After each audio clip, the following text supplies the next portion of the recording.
ورودی پارکینگ که ما میریم برای پارک ماشین و سازا. لو سمت پارکینگ وی‌آی‌پی هست که من ساز و در آسانسور وی‌آی‌پی تخلیه کنیم اینه تا ورودی خود از ورودی خود سالن. اینم آسانسور وی‌آی‌پی. اینم دوستان خدمت آقا فرامرز اینه. فرامرز بزرگوار علیار عزیزم. سازا رو با آسانسور بردیم و اینم ورودی سالن. خوش میلاده. هر چی توش نیست.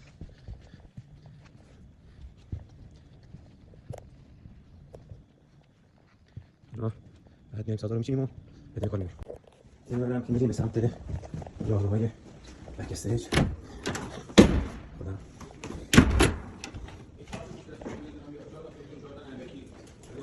اتاق آقای خواننده و تهیه کننده این اتاق ماست.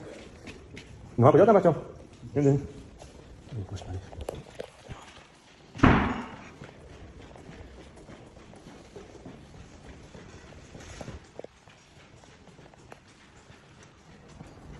اون بر نرفتن رستوران؟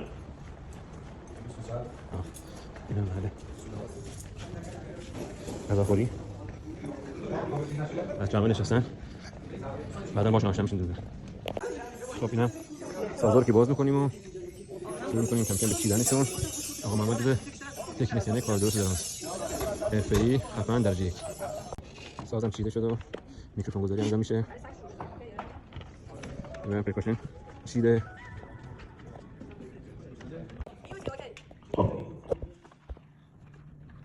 فرمز کار درست خفن.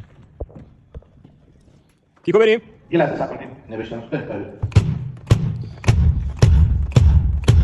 اینم سانتیک درامز. چی شروع می‌کنیم و دونه دونه میریم تو. معمولا درامز به زمان برترین سازی که تو سانتیک هست.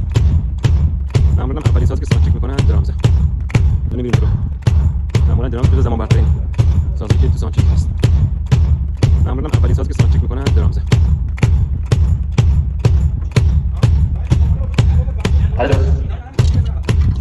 آقا همچنان منتظر کارتیشیه سازشن.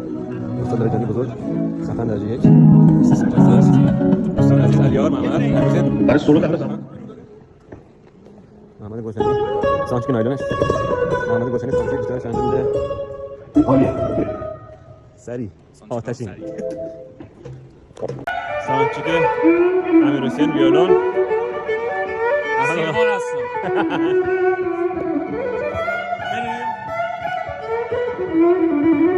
از اون نوازنده درجه خفن ها. یه کارو کامل میریم با گروه.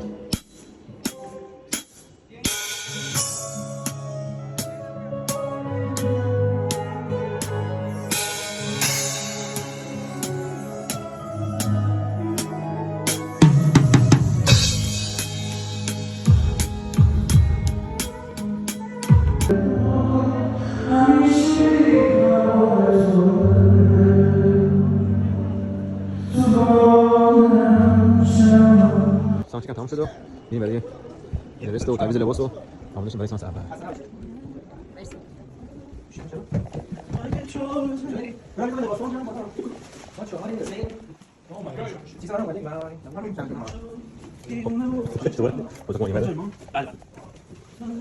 لباسم پذیرایی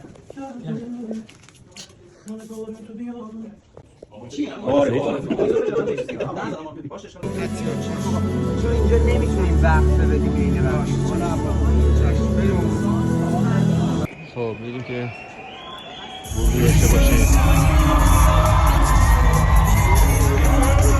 برو بچه ها برو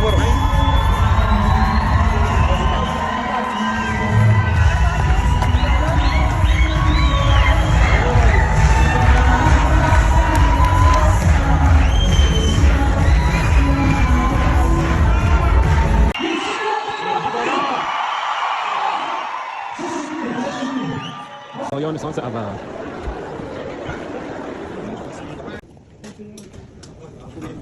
سانس شام به سانس داد بریم سانس شام میزنیم.